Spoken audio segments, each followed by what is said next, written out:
In this video, I'm going to review the 4 resources that we develop in session.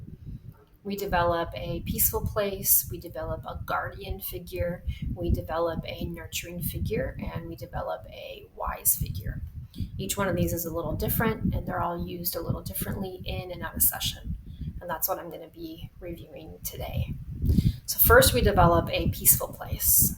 In session, this is a guided activity with support from me. But you may want to try this on your own as well. But the idea here is that you use imagery to help give your body a sense of peace. A lot of people usually start out in nature. A lot of people usually start out in a beach. These are the most common. If this doesn't work for you, that's fine. You need to find something that works for you. And the idea is that when you go there, you really enhance the imagery to be as perfect as it can be to enhance the feeling of peace in your body. So you may start somewhere and then you're just going to play with that. Is the sun setting? What color is the sky? Are there noises? Maybe the birds or seagulls. Are you alone or are you with other people? Are you feeling the sand in your toes or the water? What's the temperature in the air?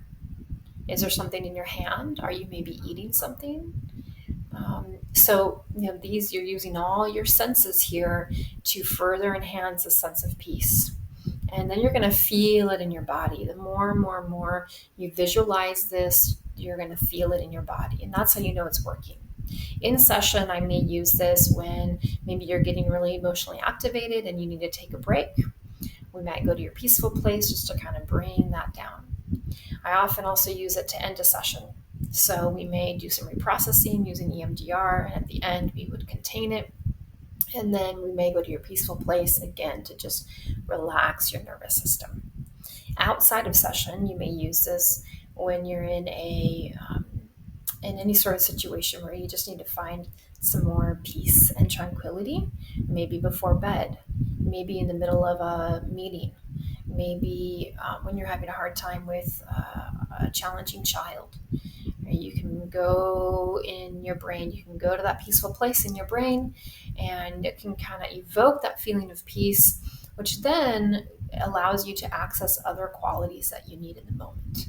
You can be calm, you can be steady, you can be clear-headed, right? Next, we're going to do the guardian figure. This is most commonly referred to as a protector figure as well. The idea here is that you develop imagery, again, of any sort of figure. This could be an animal, this could be someone from a movie or a book series. It's best not to use real people. This can get a little complicated, but sometimes people do. The idea, though, is that you get an image of this guardian figure in their most guardian-like posture. So what environment are they in? What's their posture? And you get closer to them and have that connection with this guardian until you feel that sense of safety in your body. You feel that sense of protection in your body. Now, in a session, I may use this for very young memories. Maybe there's abuse happening in a young memory for a young child. We wouldn't want to leave the young child there just to reprocess that. We may incorporate a guardian there into that memory. That would be up to the client, of course, but that's typically how that may be used inside of a session to give that little body a sense of protection, a sense of safety. We also, outside of session, can use a guardian maybe whenever we're feeling small, whenever we're feeling vulnerable. So this may be you have a review coming up with your boss, or you have an appointment with an attorney or something. You're feeling small, you're feeling unsure and vulnerable.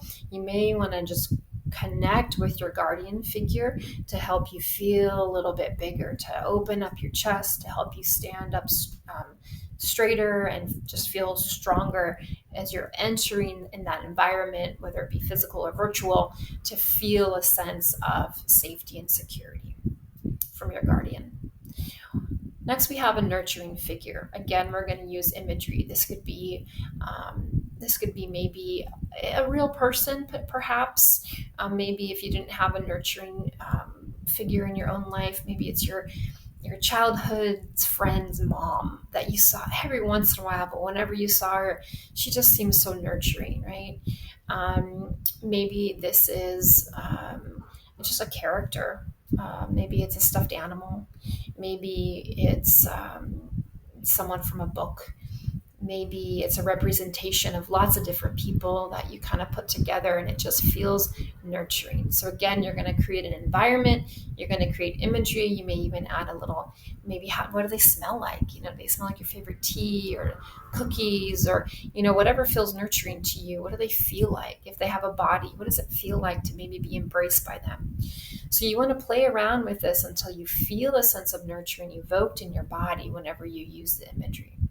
Inside of a session, this is probably one of the ones that we use the most, just because so many of us needed nurturing. So we may insert a nurturing figure into a childhood memory. We may use nurturing. I use nurturing too in an IFS session when we're connecting with our younger wounded parts. If when we connect with a younger wounded part of us, we feel disdain or neutral towards them, or like, gosh, get your act together, anything other than compassion towards our younger hurt selves, we would bring in a nurturing figure here. Now, what this does is that by bringing in the nurturing figure filter, we then can see this little one who's hurt through their eyes. This can then help facilitate that compassion that is so important for the healing work that would precede that. Outside of session, you may want to bring in a nurturing figure anytime you feel maybe alone, or you're feeling misunderstood. Maybe you're missing a parent, and what to do with that. Of course, grief is fine, and grief comes in waves, and that's healthy and normal. And sometimes you may want to just bring in that nurturing figure just to feel that sense of being loved. And then lastly, out of these four, we develop a wise figure. Now, the wise figure, again, we use imagery until we really feel that wisdom evoked in our body. In session, usually I use this when a client asks me for advice or for my opinion. I don't always do this when people ask me for advice, but a lot of times I do. So I'll say, well, let's just sit with your wise figure and see what they have to say. So this wise figure is going to really be tuning into your own internal wisdom, your intuition, and this is a great empowering activity to do in session. You have the answers within you, right? We may also use it in a reprocessing session, maybe when we need to add perspective into a reprocessing. So maybe you're 10 and you're reprocessing something, we could bring in a wise figure. A lot of times people use their older, wiser selves. So maybe it's a version of you at 70 years old or something that you could insert there. And that could be giving that little kid just some perspective, right? And then outside a session, I encourage people to sit with their wise figure, especially if it's their older, wiser self, but whatever it may be, that figure, whenever they're feeling confused, whenever they need to make decisions, whenever they're at a crossroads, whenever things are muddy, sit with your wise figure and see what it is that they have to say, right? They're going to give you perspective. And it's perspective that you can know and trust, because this is a part of you that knows you, that loves you, and that wants only what is best for you. I hope this review of those four main resources was helpful.